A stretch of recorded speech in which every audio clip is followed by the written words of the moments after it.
ये है आज की आधुनिक अयोध्या। तो चलिए इसे गहराई से जानने की शुरुआत करते हैं। बस अड्डा। राम मंदिर से 7 किलोमीटर की दूरी पर 14 बीघा जमीन पर 219 करोड़ की लागत से लखनऊ हाईवे पर नया बस अड्डा बनकर तैयार है। Railway station. मंदिर से 1 किलोमीटर की दूरी पर 240 करोड़ रुपए में नया रेलवे स्टेशन डिजाइन किया गया है। भविष्य में अयोध्या से दिल्ली, मुंबई, चेन्नई, बेंगलोर, पुणे, कोलकाता, नागपुर, लखनऊ और जम्मू जैसे शहरों के लिए विशेष रेलगाड़ियां चलाई जाएंगी। हवाई अड्डा। 1450 करोड़ रुपए में लगभग 1300 बीघे में फैला हुआ प्रयागराज हाईवे पर नाके के पास बनाया गया है नया एयरपोर्ट। यहाँ से राम मंदिर की दूरी सिर्फ 12 किलोमीटर है। भविष्य में कई बड़े महानगरों के लिए सीधे उड़ानें उपलब्ध होंगी। घाघरा जलमार्ग। अगर आपके पास अपनी खुद की मोटर बोट है तो छपरा से घाघरा यानी सरयू नदी की सैर करते हुए लगभग 300 किलोमीटर नदी में चलकर भी अयोध्या पहुंच सकते हैं। भविष्य में इस रूट के लिए भी मोटर बोट चलाए जाने का प्रस्ताव है। राम मंदिर। अयोध्या के राम मंदिर की कुल कीमत है 1800 करोड़। पूरी तरह बन जाने के बाद अयोध्या का मुख्य आकर्षण होगा। राजस्थान के मशहूर मकराना के पत्थरों से आकार लेते इस मंदिर की अनुमानित उम्र होगी लगभग 1000 साल। 22 जनवरी को पहली मंजिल का उद्घाटन होगा, जिसमें राम की बाल्यावस्था की मूर्ति रखी जाएगी। बाकी की 2 मंजिलों का कार्य चलता रहेगा। खजुराहो के मंदिरों की नागर शैली के आधार पर इसे तराशा जा रहा है। मंदिर का कुल क्षेत्रफल 156 एकड़ या 251 बीघा है। हनुमानगढ़ी। राम मंदिर से लगभग 800 मीटर की दूरी पर स्थित है हनुमानगढ़ी। मंदिर के आवासीय परिसर को मिलाकर यह लगभग 52 बीघे में फैला हुआ है। मंदिर की 76 सीढ़ियां चढ़कर हनुमान जी के दर्शन के बाद ही राम मंदिर में जाने का विधान है। यह मंदिर अयोध्या शहर के ठीक बीच में एक ऊंचे टीले पर बना है। शहर की तरफ आने वाले आक्रमणकारियों के आने की सूचना यहीं से प्राप्त करके अयोध्या के राजा तक भेजी जाती थी। इतिहासकारों के अनुसार जितनी बार भी अयोध्या पर आक्रमण हुआ उतनी बार इस मंदिर को भी विध्वंस झेलना पड़ा। हालांकि सन्यासियों ने हर बार इस मंदिर को फिर से खड़ा किया। आज यह मंदिर रामानंद संप्रदाय और निर्वाणी अखाड़े के अधीन है। राम की पेड़ी। अयोध्या को सरयू नदी की भयंकर बाढ़ से बचाने के लिए इस बांध का निर्माण किया गया था, जिस पर श्रद्धालुओं के स्नान के लिए कई घाट बना दिए गए थे। इतिहासकारों के अनुसार जितनी बार भी बांध टूटता था, सरयू का पानी अयोध्या की गलियों में घुस आया करता था। इसी बाढ़ से बचने के लिए पूरे अयोध्या में जगह जगह पर ऊंचे टीले बनाए गए थे, जैसे राम टीला, हनुमान टीला, लक्ष्मण टीला। आज ये बांध अयोध्या का मुख्य पर्यटन स्थल बन चुका है। हर दीपावली पर यहाँ लाखों दिए जलाकर रामायण की उस घटना को उत्सव के रूप में मनाया जाता है जब श्री राम अयोध्या वापस लौटे थे। अयोध्या के कई बार उजड़ने के पीछे एक कारण इस नदी को भी माना जाता है। हालांकि इसी नदी की वजह से यहाँ पर गन्ने की खेती बड़े स्तर पर की जाती है।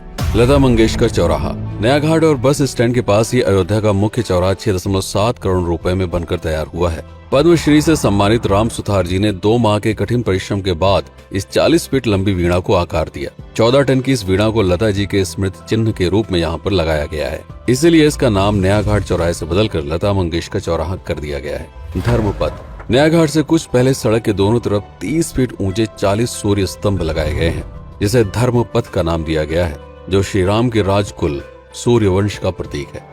दशरथ समाधि स्थल। नए बस अड्डे के बगल से एक पतली रोड कछार से आगे बढ़ते हुए लगभग 12 किलोमीटर दूर ले आती है दशरथ समाधि स्थल, जो बिलहर घाट पर मौजूद है, जिसके बारे में मान्यता है कि यहाँ पर राजा दशरथ का दाह संस्कार हुआ था। राम मंदिर के साथ ही इस जगह को भी पर्यटन स्थल के रूप में विकसित किए जाने की योजना पर कार्य चल रहा है। भरत कुंड। अयोध्या से 15 किलोमीटर दूर है नंदीग्राम। यहाँ मौजूद तालाब को भरत कुंड कहते हैं। मान्यता है कि इसी जगह से भरत ने पूरे अयोध्या का राज कार्य संचालित किया था। पर्यटकों के लिए इस स्थान को भी विकसित किया जाएगा। गुप्तार घाट। राम की बेड़ी से सरयू नदी के किनारे चलते हुए 10 किलोमीटर दूर स्थित है गुप्तार घाट। ये कैंट एरिया में पड़ता है। इस जगह को श्री राम के जल समाधि के रूप में महत्व दिया जाता है। इसके अलावा अयोध्या नगर में हर गली में कई विशेष मंदिर हैं, जिनकी अपनी मान्यताएं हैं, कथाएं हैं, विशेषताएं हैं। पूरी तरह से विकसित हो जाने के बाद नई अयोध्या को पूरी तरह से जानने के लिए, इसका आनंद लेने के लिए कम से कम 3 दिनों तक यहाँ रुकने की आवश्यकता है। देश विदेश से ज्यादातर पर्यटक भारत आते हैं उत्तर प्रदेश में आगरे का ताजमहल देखने और प्राचीन नगर काशी और सारनाथ घूमने। प्रश्न ये है कि अयोध्या घूमने और श्री राम का मंदिर देखने के लिए भला विदेशी क्यों आएंगे?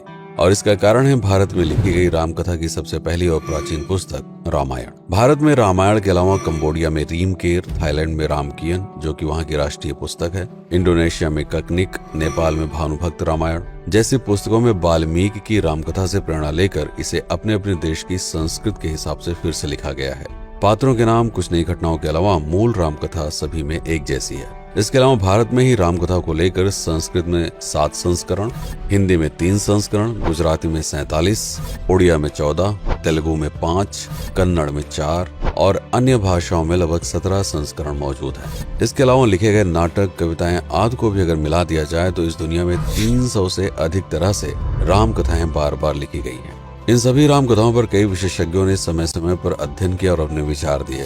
Father Camille Bulcke, Hermann Jacobi, Wendy Doniger, Edward अल खरर, Alf Hiltebeitel, Paula Richman, Aubrey Menen, Ramesh Menon, Radha Vishwanath, Shantanu Gupta, Meenakshi Jain, Lala Sitaram, Swami Gyananand Saraswati जैसे कई लोगों ने समय समय पर रामकथा को लेकर गहन शोध किया और इसमें छिपे हुए मूल कथा के साथ ही इसके इतिहास को समझने का प्रयास भी किया। रामकथा थी कौशल प्रदेश के द्वारा किष्किंधा और लंका पर विजय प्राप्त करने की पहली बार एक अखंड भारत के निर्माण की। रामायण महत्वपूर्ण इसलिए हो जाता है क्योंकि ये अखंड भारत युद्ध से अधिक व्यक्ति के आदर्शों, सूझबूझ, मित्रता जैसे गुणों से स्थापित हुआ।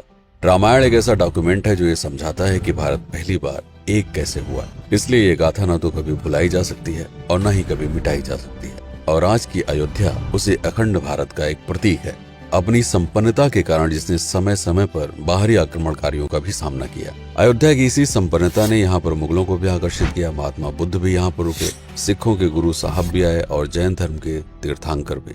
सिर्फ आए ही नहीं बल्कि उनके अनुयायी यहीं पर बसते चले गए। अयोध्या कितनी बार बसी, कितनी बार उजड़ी, इसके बारे में बहुत अधिक प्रमाण उपलब्ध नहीं है। सूर्यवंश के पतन के साथ ही अयोध्या का भी पतन होता रहा। बीच में कई सौ सालों तक अयोध्या मानो विलुप्त सी हो गई।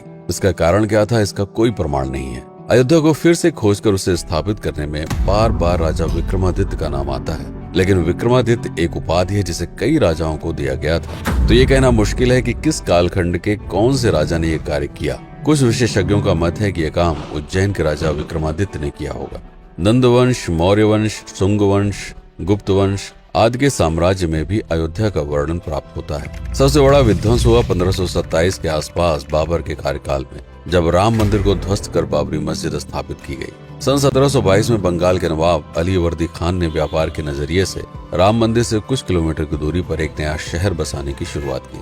1730 में अवध के पहले नवाब सादत अली खान ने इसका नामकरण किया फैजाबाद। इन्हीं के उत्तराधिकारी सुजाउद्दौला ने इसे अवध की राजधानी बनाई। 1775 में अवध के चौथे नवाब असफुद्दौला ने फैजाबाद की जगह लखनऊ को अवध की राजधानी घोषित की। रावण अहंकार का प्रतीक और श्री राम विनम्रता के सूचक। सत्ता में आने के बाद हर व्यक्ति को यह बात हमेशा ध्यान में रखनी चाहिए, सिर्फ रंग रोगन और पत्थर लगवाने से राम राज्य नहीं आएगा, बल्कि जिस दिन स्कूल, अस्पताल और सरकारी संस्थानों से भ्रष्टाचार खत्म होगा, लोगों का मुफ्त इलाज और अपनी भाषा में उच्च शिक्षा उपलब्ध होगी, उस दिन भारत उस पायदान पर खड़ा होगा जहां कभी हम हुआ करते थे।